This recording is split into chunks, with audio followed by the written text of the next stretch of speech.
den Rechten. La cantante de Maria, 200 ans, a perdu 2% de la Teil an der Nordseite sowie des Außenbereichs Moving forward. Si je vous dis transportons-nous dans les franges urbaines, je vais considérer là les limites, la membrane extérieure de l'aire urbaine toulousaine. Je pense que vous voyez très bien ce à quoi je fais référence. C'est encore ces espaces où les lotissements sortent de terre, parfois accompagnés par des locaux commerciaux un petit peu avec architecture de boîtes à chaussures. Et c'est ce qui se passe en ce moment autour de la nationale 124 qui relie Toulouse à Auch et qui est, je devrais dire, enfin passée à 2 fois 2 voies. Alors, je vous ai proposé de vous transporter donc, dans les franges urbaines. Je voudrais maintenant vous dire, transportons-nous plutôt dans les franges rurales.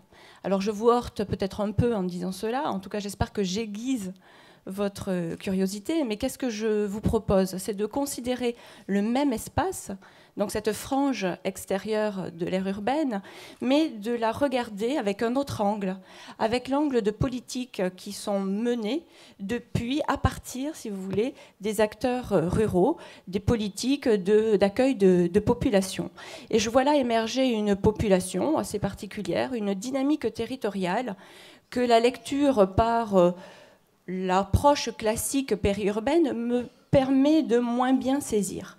Alors là, je vais considérer effectivement une politique d'accueil, un dispositif de développement local qui se nomme SoSolo, qui est porté par le Gers, qui existe d'à peu près depuis 12 ans et qui a permis, on le voit sur la carte, l'installation de 346 télétravailleurs, qui a connu une nette accélération dans son installation, enfin, dans l'installation des télétravailleurs depuis à peu près 2008-2009. Et donc, je me suis intéressée donc à cette étude, j'ai fait un certain nombre d'entretiens. Et puis, par ailleurs, j'ai aussi recontextualisé cette enquête en suivant en particulier les travaux du très dynamique collectif Ville-Campagne, ainsi que aussi les travaux du réseau rural. Alors, pour présenter cette population, tout d'abord... Ah, c'est pas grave, c'était le moment où il fallait que ça tombe. Merci. Donc, pour présenter cette population des télétravailleurs, eh bien, effectivement, l'entrée par l'âge est intéressante et structurante à plus d'un titre. Tout d'abord, effectivement, Francis Bossier l'a dit tout à l'heure, dans la table ronde d'aujourd'hui, ce sont les moyens. Ce sont ceux qui sont dans le cycle de milieu de vie. Plutôt dans la deuxième partie de ce cycle de milieu de vie, ils ont entre 40 et 60 ans. Ils sont la plupart du temps urbains. Dans le cas gersois, ils arrivent pour 15-20% de l'Europe du Nord. 20%, ce sont des Gersois qui se sont maintenus sur le territoire. Et le reste, ce sont des personnes qui viennent d'autres régions françaises, en particulier l'Île-de-France et PACA. Et donc, on rencontre là une population qui arrive dans le Gers avant tout en couple. Donc, c'est 346 grosso modo, x 2. Ce qui n'est pas négligeable pour le Gers, dont je rappelle que la population est de 180 000 habitants au total. Donc cette population, elle arrive en couple et majoritairement, par contre, sans enfants. Alors ça, c'est assez classique dans la figure du télétravailleur, même au niveau international. C'est-à-dire qu'il n'y a pas d'enfants parce qu'il n'y a plus d'enfants à charge, le nid se vide, ou alors il n'y a pas d'enfants déclarés pour ce couple. Ce qui fait qu'on vient donc aux franges de l'aire urbaine toulousaine avec un autre projet que celui, finalement, de construire un milieu de vie qui soit familial. Alors à partir de ce moment-là, évidemment, on va se poser la question, mais qu'est-ce qui guide cette installation dans cette membrane extérieure ? Alors, premier point, et c'est là que à nouveau je réactive la thématique de l'âge, parce que finalement, il faut aussi considérer l'avancée dans la vie professionnelle. Et on vient dans le Gers pour se reconvertir. Pour se reconvertir, parce qu'on avait une vie professionnelle antérieure, en salarié ou en indépendant, et donc plutôt dans le monde urbain, et on va se reconvertir soit en passant à son compte par rapport à l'activité antérieure que l'on avait, ou alors en gardant une partie ou toute partie de cette activité. Sachant que s'installer en télétravailleur dans le Gers, c'est le fait de mener depuis le domicile tout ou partie de son activité, mais de faire du télétravail à temps complet. Donc, à partir de ce moment-là, on voit tout de suite que le télésalariat intéresse encore très peu de cas dans ce périurbain. Au-delà de ça, je noterai aussi que cette reconversion professionnelle, il ne faut pas tant la penser comme individuelle que plutôt en couple. En effet, ce sont les couples qui vont lier leur destin professionnel. Les deux vont changer ou plutôt reconfigurer leur activité. Alors, comme je ne peux pas vraiment rentrer dans les détails, je vais plutôt passer par l'illustration et je vais donner 2 cas. Par exemple, ça va être monsieur qui va devenir télétravailleur parce que madame souhaite ouvrir des chambres d'hôtes. Ou alors, ça va être le cas de madame qui est associée dans une société à la City et qui, en télétravaillant dans le Gers, ne passe plus qu'1 semaine sur 4 à Londres, ce qui permet ainsi à monsieur d'avoir son exploitation agricole. Donc voilà pour un premier argument à l'installation de ces télétravailleurs. Le deuxième point, c'est aussi la recherche d'un habitat qui est typique. Et là, ce sont... Ça n'apparaît pas. Ah voilà. Voilà, c'est ce que j'ai appelé la recherche des vieilles pierres. Là, ce sont moins les télétravailleurs qui le disent que des équipes qui, dans le Gers, sont positionnées dans une cinquantaine de communes et qui sont chargées bénévolement d'accueillir donc les télétravailleurs. Et donc, elles font découvrir le territoire pour de vrai, je dirais, après une immersion par Internet des télétravailleurs potentiels. Ils viennent découvrir le territoire et ces comités locaux d'accueil vous expliquent que la mission principale qui leur est demandée, c'est d'aider à trouver un logement. Et les demandes portent effectivement plutôt sur de l'habitat ancien à rénover, voire des logements avec des terres. Alors là, à nouveau, je vais passer par le cas de l'illustration et que je vais essayer de prendre à 2 bouts du spectre. Je prendrai le cas du CLAD, donc Comité local d'accueil de Lombès, qui est une commune au sud-est du département, où on voit qu'il est de plus en plus difficile de répondre à ce type de demande parce que le parc immobilier s'amenuise. Et puis, à l'autre bout du spectre, c'est la commune de Beaumarchès, qui, elle, est au sud-ouest du département et qui avait construit un lotissement, qui finissait la construction d'un lotissement dans le centre-bourg, et qui donc s'est dit on va rentrer dans le dispositif solo parce qu'on va accueillir des télétravailleurs qui viendront remplir le lotissement. Et en fait, effectivement, il y a des télétravailleurs qui sont arrivés, mais aucun d'entre eux, au grand étonnement de monsieur le maire, n'a voulu venir habiter dans le dit lotissement. Dernier point, l'installation aussi, elle est guidée selon les télétravailleurs, elle est guidée par la désynchronisation des activités et des déplacements. C'est-à-dire que plus que le fait de ne pas avoir à se déplacer quotidiennement vers le travail. Alors ça, en plus, ce qui n'est pas véritablement un fait, parce que finalement, il y a une substitution par un autre type de mobilité professionnelle, mais je ne rentre pas dans les détails. C'est plutôt le fait d'aller plus en avant dans la désynchronisation des activités, la désynchronisation des déplacements par rapport aux temps sociaux généralement admis pour cette catégorie d'âge qui est ici cherchée. Et là, je vais... je vais citer Xavier de Masneau, qui est un télétravailleur célèbre, mais dans l'Orne, puisqu'il a monté l'association The Village, qui dit que finalement le télétravail, c'est un moyen pour lui d'adapter son travail à son mode de vie. Et effectivement, c'est ce que je retrouve dans les discours par ceux qui veulent plutôt travailler le soir ou travailler l'été, parce que ça va leur dégager, et ils vont compenser ça par du temps pris à d'autres moments. Je pourrais aussi citer le cas, effectivement, ça me permet de parler du fameux festival, de ces installations, par exemple au niveau de Marciac, pour profiter effectivement de toute l'offre hors estivale qu'il y a autour du jazz. Alors, il ne faut quand même pas tomber dans l'angélisme. Il ne faut pas nier que comme ce sont des télétravailleurs qui, la plupart du temps, sont en indépendant, il y a effectivement des grosses charges de travail. Mais pour autant, pour ceux qu'on a rencontrés, il y avait cette idée de compensation par le fait de se donner du temps autrement, dans d'autres temporalités, je dirais. Donc, pour faire le lien avec la diapo suivante et parler maintenant des dynamiques territoriales, évidemment, cette population qui émerge dans le Gers, ce n'est pas une population de télétravailleurs qui est spontanée, qui se retrouve là parce que finalement, elle a trouvé l'Éden des télétravailleurs, si je puis dire. Il y a le filtre de la CCI qui a été donc la Chambre de commerce et d'industrie, qui a été le moteur de cette action depuis une douzaine d'années.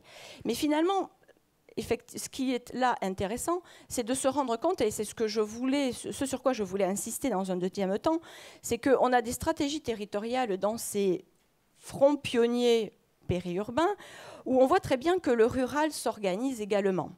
Je parlais tout à l'heure du collectif Ville-Campagne, du réseau rural. Il y a des échanges d'expériences qui sont, il me semble, de plus en plus formalisés. Il y a des mutualisations autour de certaines thématiques pour l'accueil de populations. Et puis, par ailleurs, il y a aussi des voyages entre les différentes régions.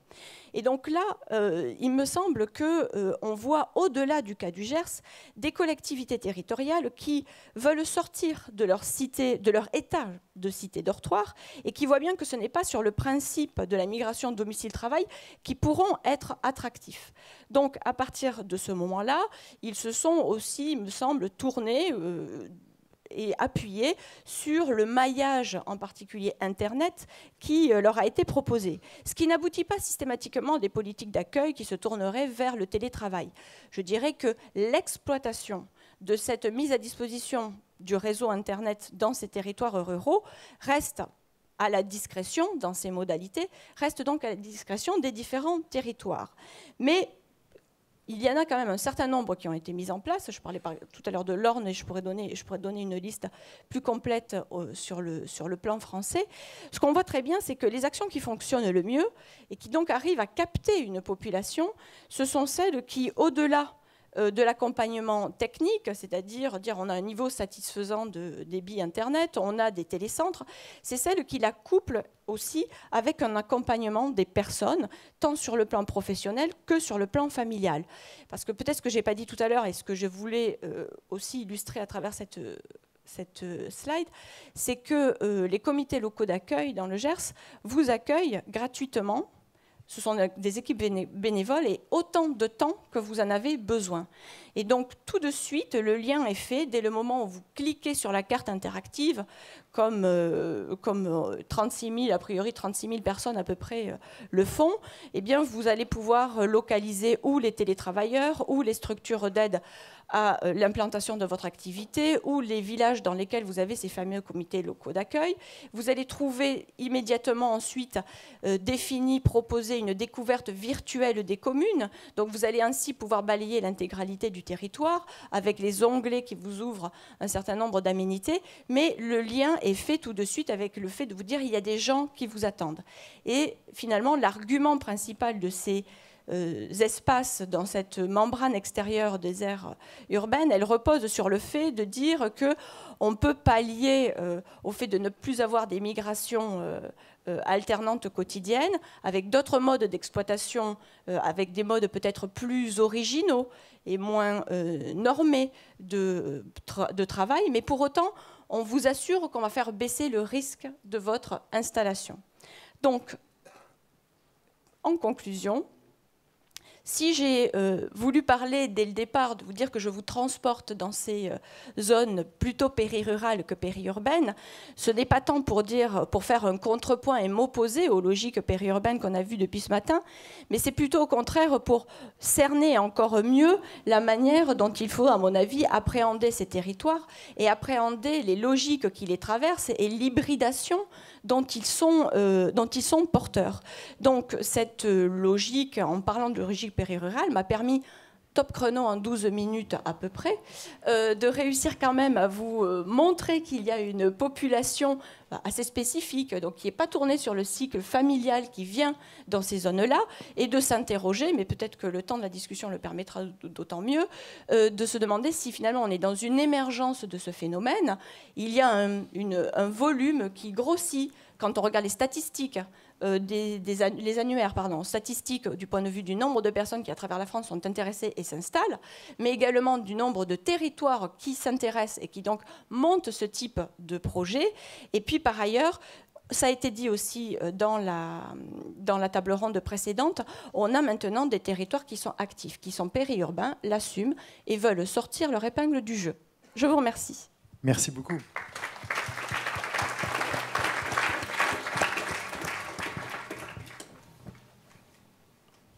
Francis Bossir, votre réaction?